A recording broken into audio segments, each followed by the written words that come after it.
What's up guys, in this short tutorial I will show you how to cut and trim your audio clip in Adobe Audition. This should be quite an easy tutorial, everything you need will be listed in the description below. After recording your voice or importing an audio file, you can use this top preview to navigate around your audio.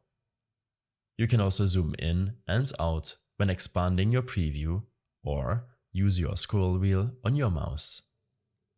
Next, highlight the content you wish to cut out and simply use your backspace key to delete the selected part. If you prefer to only keep a part of your audio clip, then select it and then navigate to Edit, Crop, or use the shortcut Ctrl and T.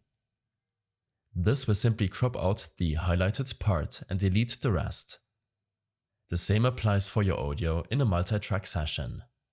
Simply highlight the audio you wish to delete and use your backspace key to delete it. I hope this helped you out.